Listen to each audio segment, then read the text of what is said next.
Welcome back to Philosophy and Ethics in Games, the series where I break down the stories in some of our favorite games and ask the tough questions to figure out what is right and what is wrong.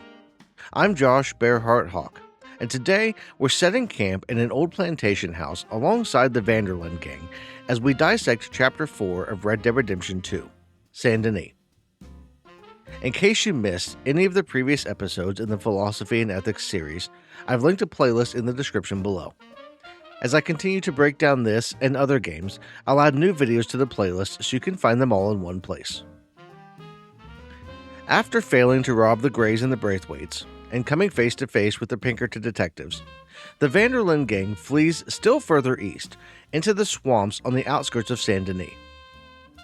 They set up camp in an old, run-down plantation house known as Shady Belle, where the mosquitos are as big as the birds and the gators are meaner than Dutch when Molly O'Shea is around.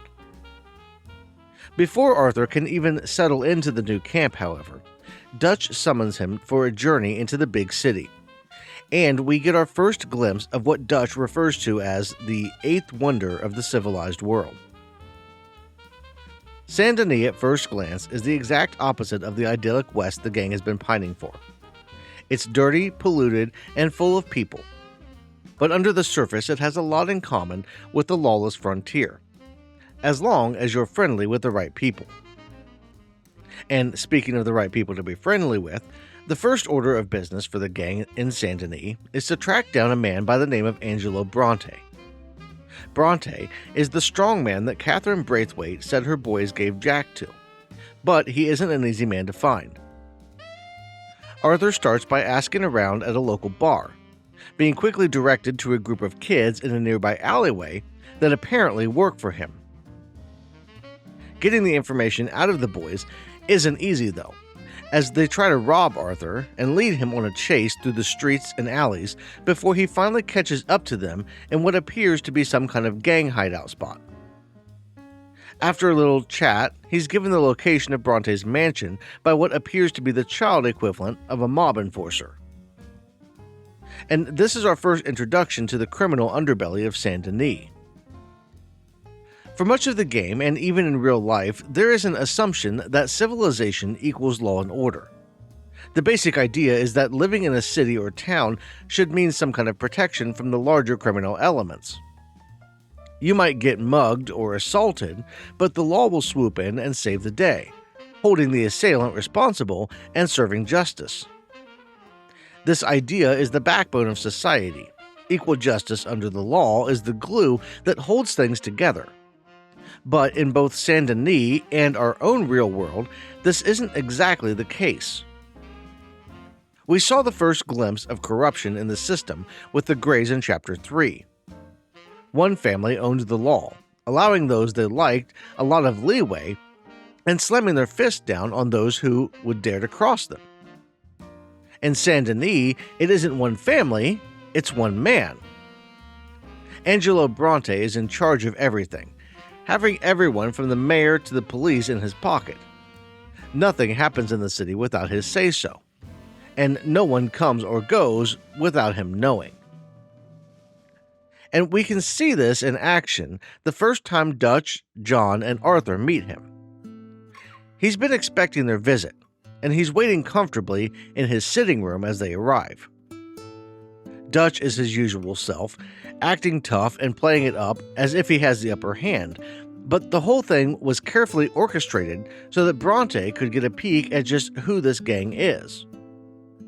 He is well aware of their activities in Rhodes, as he'd been one of the big benefactors of the Braithwaites' liquor business, and he wants to put the Linde gang to work for him to make up for their actions in taking down the families. He and Dutch also share a lot of traits, but there's a massive difference between them.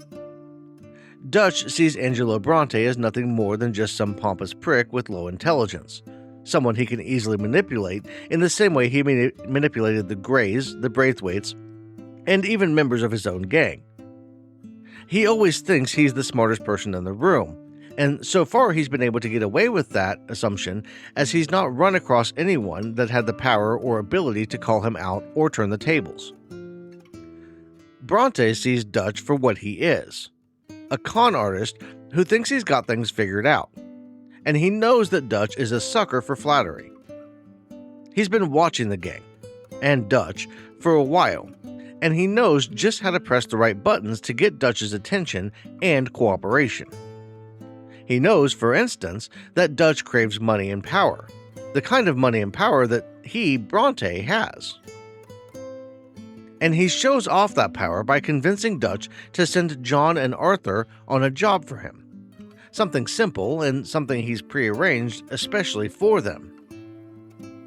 The two men are to go to the cemetery and stop some grave robbers who've been stealing items from the dead and not paying tribute to him. He says that when the grave robbers see his men, they run off before they can be apprehended, and that having a couple of strangers there instead might allow them to be caught. The thing is, if he knew that grave robbing was an actual issue, you would think that he would have guards stationed at the cemetery to control access, or even have a police patrol on site, as he more or less owns the police department. This request is really just a way for Bronte to gauge the gang's capability and show off a little of the power that he wields in the city. And to an extent, there is evidence to support this idea. After a brief gunfight with the supposed grave robbers, we can loot several of their bodies before locating their stash, and they have a surprising amount of cash on them. For me, one had $18.22, another had $20.02, and the third was carrying $19.81. That doesn't sound like much, but that translates to a little over $2,200 in today's money, and that was just the cash they had on them. There was also a stash they had hidden in one of the crypts, a little bag that John and Arthur had to locate before going back to Bronte. Why would they have some of the stolen goods stored in a crypt while the rest was being carried on their person? You might argue that they brought the cash with them, but why? If you were going to do something illegal, why would you bring so much money with you? Then there's the fact that the grave robbers started shooting at John and Arthur when sneaking out quietly would have made much more sense. The men had just burst into a crypt, thinking they heard noises coming from inside, and the group with the stolen goods could have easily escaped with their treasure. But instead, they chose to open fire, giving away their location and drawing in police? That doesn't make any sense unless the whole thing was a setup orchestrated by Angelo Bronte. He likely hired or even encouraged the men to rob the cemetery that night, and he probably told the police to be ready for trouble to cover his bases. If John and Arthur could deal with the grave robbers and escape the police presence, they might just be of use to the crime lord. And as it turns out, Arthur and John are able to pass the test, recovering the loot and sneaking out as the police search the area. Returning to Bronte's mansion, John is reunited with his son as he, Dutch, and Arthur make their way back to camp to celebrate the boy's safe return. As we've moved further into civilization, we've started to see a pattern forming. The outlaws have become more sophisticated, going from gangs like the Vanderlins and O'Driscolls running things in the West, to the faux high society of the Grays and the Braithwaites, and now into the political corruption of Saint Denis. This is another look at the past versus the future when it comes to how things work. Ethically speaking, there is really no difference between the Vanderlins robbing a bank and someone like Angelo Bronte taking a cut of criminal activities like grave robbing or illicit liquor sales. But legally speaking, Bronte isn't going to have the Pinkertons knocking his door down anytime soon. But men like Bronte and even Leviticus Cornwall are seen as a necessary evil in society. They lie, cheat, and steal under the guise of doing those things to make life better for everyone. And they have the power and influence to get away with it. The common, middle or lower class individual in society has no recourse to stop them, as they control everything from the law to supply chains and even the very currency that most people exchange for goods and services. To go against them would mean throwing away the life that most people have become accustomed to. Most people, except the Vanderlyn gang and those like them, I mean. See, Dutch, Hosea, Arthur, and the rest are actively resisting this new way of life. the one that the majority of people in Saint Denis, Rhodes, and other civilized locations have adopted. And that is the real reason they are being hunted. Not because they've robbed and murdered their way across the map, but because they didn't do those things in the morally acceptable way that society expects. But we're getting ahead of ourselves just a bit. With Jack safely back in camp, the gang takes some time to celebrate, before Arthur finds himself running out once more. This time to help Miss Grimshaw save Tilly Jackson from her old gang. Tilly used to run with a group known as the Foreman Brothers, and a few of them have been following her since at least back in Valentine. This mission might just be yet another in a long list of side missions, if not for the choice to spare or kill Anthony Foreman at the end of it. This is one of the few times in the game where we are actually given an option like this, and it bears at least a few moments of our time because an argument could be made for either decision. On the one hand, Miss Grimshaw is pushing us to slit the man's throat. As tough as she seems on the outside, she's actually very protective of the gang, seeing them as more or less her children, and she will rain down fire on anyone that messes with them. From that perspective, it makes some sense to leave no witnesses and take no prisoners, because it kind of sends a message to the others, letting them know what happens when you mess with the Vanderlyn gang or anyone in it. It also gets some retribution for any wrongs that they committed against Tilly, and stops Anthony Foreman, at least, from doing any further harm. On the other hand, Tilly says she would prefer him to be left alive to deliver a message to the rest of the Foreman gang to leave her alone. In her eyes, this seems like enough to ensure that they back off, and if our goal is to keep her and the rest of the gang safe, then getting them to stay away is all we need to focus on. We don't know much about them aside from what Tilly shares, so it makes sense to lean on her experience and assume that letting him live would be the best move. At the end of the day, there isn't really any fallout either way, but killing him seems like it would be the worst option here. He apparently came after Tilly for killing his cousin, and we can assume that he probably has some relatives that would be willing to risk coming after Arthur and the gang for revenge if he was killed. Ethically, the water here is rather murky because while he has likely done some pretty horrible things in his time, so has Arthur, meaning that Arthur really has no moral high ground to stand on when it comes to judging him. We could argue, through a moral system like utilitarianism, that removing Anthony Foreman from the world would be a net good, as it would prevent him from causing more harm in the long run. As we've discussed in previous episodes of this series, utilitarianism is an ethical philosophy that focuses on maximizing overall pleasure and happiness while minimizing pain and suffering. If Anthony Foreman brings more harm into the world than positivity, then killing him could be seen as an overall good from that viewpoint. But it's never really that simple. See, utilitarianism assumes that we can weigh the positive against the negative with some accuracy, but that's rarely the case. We don't know what Anthony Foreman's future might hold, or what taking him out of the picture might prevent. Maybe he'll wind up shooting someone at some point that was planning to burn a hospital full of children to the ground, and by killing him now, he isn't there to pull the trigger later and dozens of children die, leading to pain for them and their families for all of lives lost.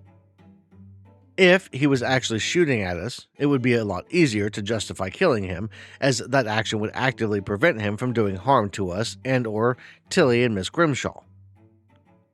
We could look backward instead of forward to justify killing him, though. Despite Arthur's lack of moral standing, mentioned a moment ago, he isn't the one on trial here, and we, the players, are acting as the judge, jury, and executioner.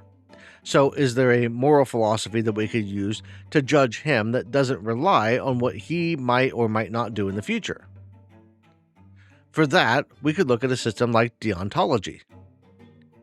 At a very high level, deontology looks at past actions and judges them based on the moral system used by society rather than looking at the impact. For instance, instead of looking at how kidnapping Tilly might have affected her and those who care about her, we would look at whether the action of kidnapping her is considered moral by the society or group in which he lived.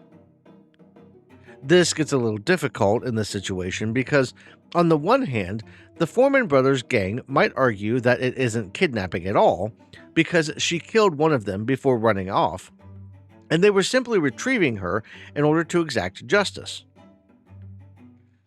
Under a system like that, it could be argued that Arthur and Miss Grimshaw have a moral obligation to give Tilly up to the Foreman brothers, and that killing Anthony Foreman as he was in that pursuit is the wrong thing to do.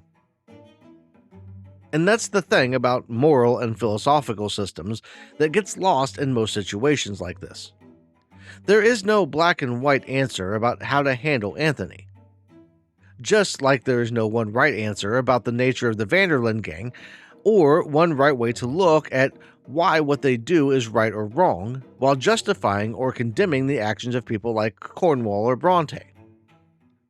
Right and wrong in society is decided by the people with enough power and influence to convince the masses to go along with their views.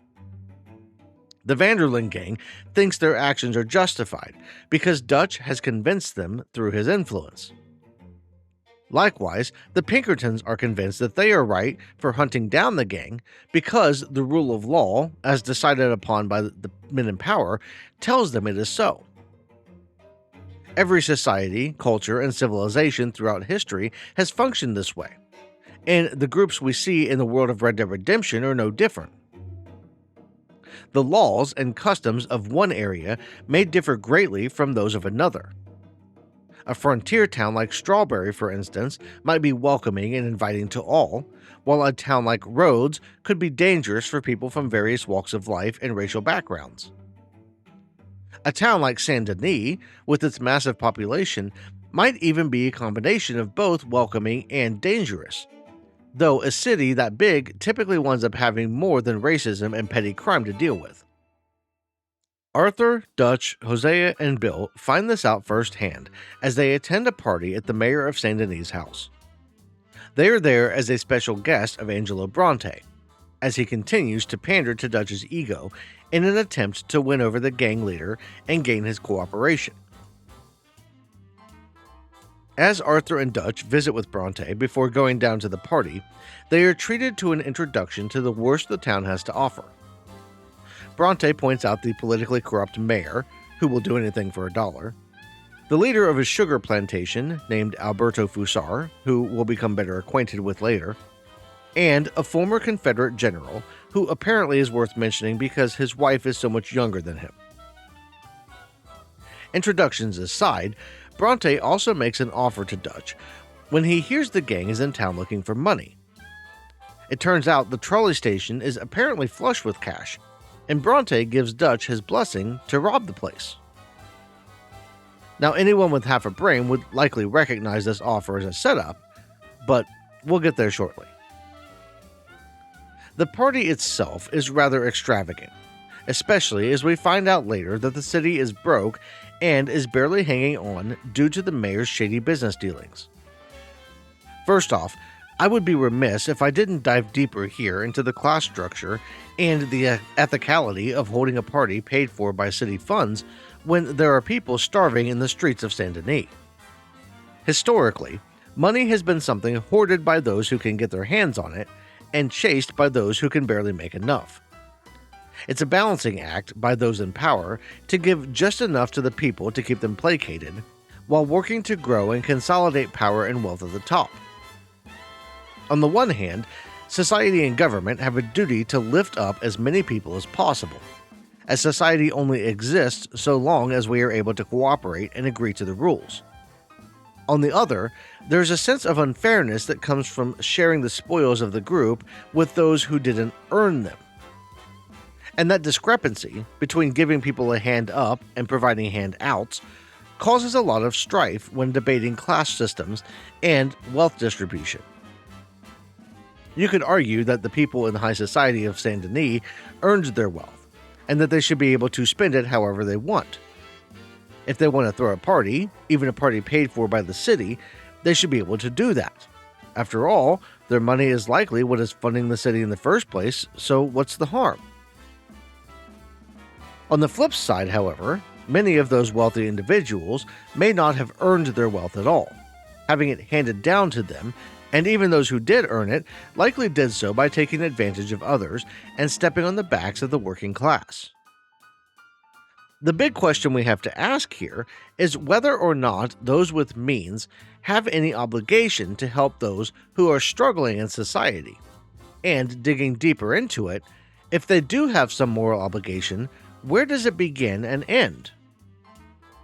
If I have enough money to buy a decent house and put food on the table and clothes on my back, should I strive to put every extra dollar into helping those who aren't able to acquire those things? Or is there some level of excess where I have an obligation to give back that I didn't have at lower levels? Traditionally, these questions are answered partially through the agreement of using an organized government body to collect taxes that are then used to fund certain aspects of society. In theory, this works well as it allows individuals to keep a certain amount while forcing them to give at least some of it back to the system that helped them succeed in the first place. But, as we see in Saint Denis, governments can easily become corrupt, tailoring policy and spending to one group of people over another depending on the leanings of the people in charge. An ideal system would be set up so that everyone had an equal chance of success, and so that no one would need to go without. We would look after those who were unable to provide for themselves and make sure that everyone had what they needed regardless of their class affiliation. But as corruption seeps into the systems we put in place and greed takes hold, people lose faith in the process and in the system as a whole. We see people starving in the streets as the powerful claim that those people deserve their lot due to poor work ethic, the wrong nationality, skin color, or some other trait beyond their control, and apathy sets in as we feel helpless to do anything. Then, like the Van der Linde gang, we give up and decide to focus on our own well-being while taking an every man for himself attitude. From the history of the gang, we know that they started out trying to help others where possible, taking the money they stole from the rich to make the lives of the poor better. But over time, Dutch started to realize that the little bit they were able to give back was a drop in the bucket, and he started focusing more on the gang and getting them as much wealth as possible. But not everyone is in need of financial help. As we leave the party at the mayor's house and head out into the streets of the city to meet Rainsfall and his son Eagle Flies. This isn't the first time we've seen them, as they were on the Overlook as we crossed the river moving from Coulter to Horseshoe Overlook, and Bronte pointed them out at the mayor's party as they seemed to be seeking an audience with him. But it is the first time that we can interact with them. They are accompanied by Evelyn Miller, who has taken up the fight to help them to keep the land that they call home. The government has been forcefully moving them from place to place, and while Rainsfall, the chief of their tribe, the Waipiti, is trying his best to keep peace and work things out without bloodshed, his son is ready to fight. Obviously, the storyline is based on the real-life events during the first century plus of the United States, where the government would take land from Native Americans that called it home, forcefully moving the inhabitants from one place to another. But there's something else to look at here, as this situation mirrors that of the Van der Linde gang in many ways. The Van der Lindes might not have ancestral claims to any land, but they are being forced to change and adapt to the world in a very similar way. The Waipiti are powerless to stop the encroachment and harassment of the federal government, with the army constantly pushing them and breaking treaties. Likewise, the Van der Linde gang is powerless to stop the advancement of society that is pushing their way of life further and further out of reach. Both groups have a choice to either accept the new way of doing things or fight the change. Arthur and Rainsfall have the burden of being the one in their group to lobby for accepting the inevitable, while Dutch and Eagle Flies both hold on to the past. Here we have our first chance to help the Waipiti by stealing some of the documents from the Cornwall Kerosene and Tar Company, with Eagle Flies begrudgingly meeting us before saving Arthur by causing an explosion. All we can do for now is hope that the documents we stole might be of some use. But the Waipiti will play a bigger role in the fate of the gang in Chapter 6. In the short term, we turn our attention back to making money, with the successful robbery of the riverboat adding to the gang's coffers, before all hell breaks loose as Dutch tries to take Bronte up on his offer to rob the trolley station. The robbery starts off okay, but as Arthur searches the safe, they find out Bronte wasn't exactly truthful when he said there was a lot of cash there to be taken.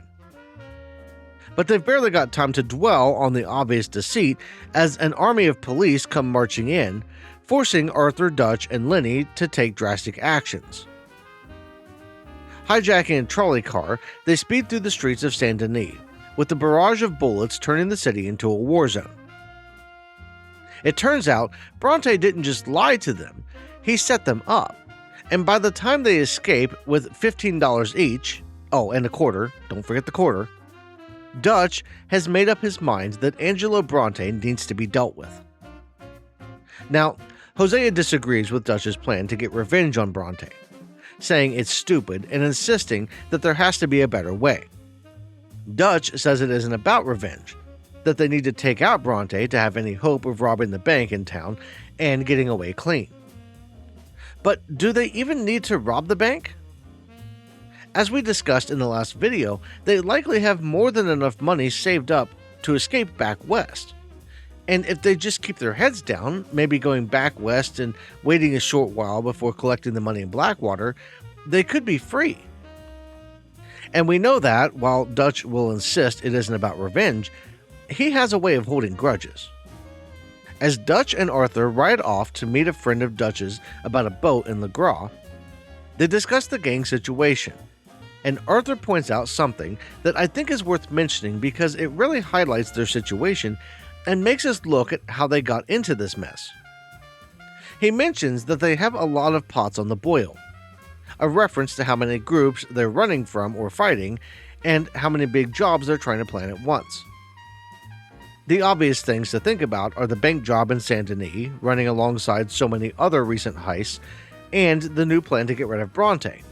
But there is also the Pinkertons, who seem to be just a step behind them at all times, the O'Driscolls, who attacked them at Shady Belle after killing Kieran, the Grays and the Braithwaites, who are mostly dismantled but likely would still be seeking some revenge, Bronte and his horde of officials and police in Saint Denis, Leviticus Cornwall, who has made a personal appearance once already in search of Dutch, the Lemoyne Raiders, who are angry at them for encroaching on their turf, and various lawmen and bounty hunters chasing them for the huge bounty on Dutch's head. That list may not even be exhaustive, but it highlights the fact that they really don't need to make any more enemies or stir up more trouble for themselves. Dutch thinks that getting rid of Bronte will make their lives easier, but even with as much power as he has only one man, and they're facing armies. And this is where we see Dutch's manipulative nature pop up again, as he insinuates that questioning him is akin to rebellion, and that Arthur even daring to think that there is any problem with his plans means he wants the gang to break up or go their separate ways. Arthur, like Hosea, just wants to really think through things and do what's best for the gang as a whole, while Dutch seems hellbent on causing utter chaos. And the situation they find themselves in as Saint Denis becomes more hostile is eerily similar to the situation in Blackwater. That town saw Hosea and Arthur trying to scope out and plan some reasonable jobs, even as Dutch seemed to throw caution to the wind and go for a big score with no thought to the fallout. In the same way, Arthur and Hosea are trying to be the voice of reason now as Dutch runs headlong into a train. After a fun night in the swamp, where Arthur came face to face with a gator that probably could have swallowed the boat they were in whole if it chose, Dutch, Bill, Lenny, John, and Arthur laid siege to Angelo Bronte's mansion, killing a lot of guards and police in the process. Bronte was clearly expecting some kind of retaliation from Dutch, but I don't think he expected that assault to be so successful, as John and Arthur burst into his room to find him begging for his life. John knocks him out, and after another brief fight, they all wind up back on the boat in the swamp, with Bronte as their prisoner. But Dutch isn't content with having a prisoner. He wants to get back at the so-called strongman by feeding him to the gators.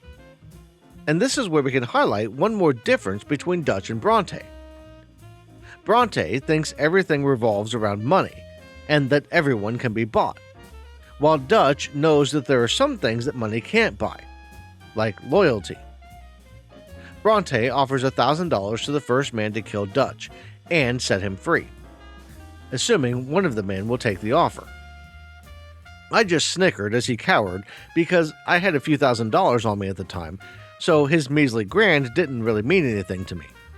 But none of the other guys budged either, because they are all loyal to Dutch for one reason or another and couldn't be bought so easily.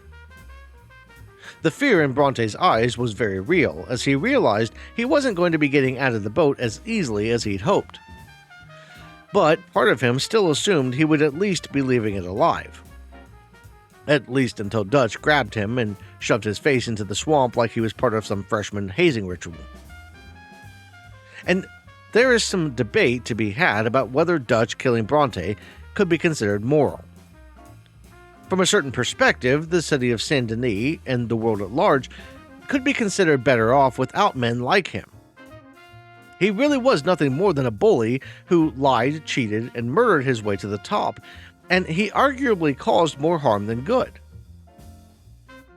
On the other hand, there will always be people like him, and the power vacuum he leaves in Saint Denis will just be filled by some other jackass eventually. But there's also the intent to consider, as Dutch was either killing him for revenge or in an attempt to make robbing the bank in town easier. Either way, neither of those pursuits is noble or beneficial to the community as a whole. I'd love to hear your thoughts in the comments below about whether Dutch was justified and whether Bronte being taken out was an overall good for Saint Denis. That incident winds up being yet another blip on the radar for the Vanderlyn gang, as the very next action the gang takes is to move on the bank. As solid as the plan they have seems, it all falls apart when Agent Milton shows up with an army of Pinkertons, and a willingness to kill any and all of Dutch's people. Hosea is the first to be shot, with Lenny being taken out on the escape across the rooftops of the city. John is captured, with Dutch saying that there was nothing he could have done to save him, and a small group consisting of Micah, Dutch, Arthur, Bill, Javier, and Charles wind up hiding out in an empty building until nightfall, as the Pinkertons lock the city down and hunt for them. Under the cover of darkness, the men wind up escaping, with Charles giving them a window by running as a distraction, and they take the only way out that they can see: a boat. But they aren't in the clear, as a storm is brewing on the horizon, and the next chapter will bring them to their knees as they lose more than they ever thought possible, even as Dutch gets his wish of life on an island. If this video gave you something to think about or helped you see things in a new way, make sure to hit the like button to let YouTube know it was worth watching. You'll also want to subscribe if you haven't already so that you don't miss the next chapter of my Red Dead Redemption 2 breakdown or any other game breakdowns I do in the future. I've got a Patreon and channel memberships for those who want to see new videos early, get their name in videos, get behind the scenes content, and much more. So check those out if you're looking for other ways to help support the channel. I want to thank you all for watching, and I'll see you in the next one.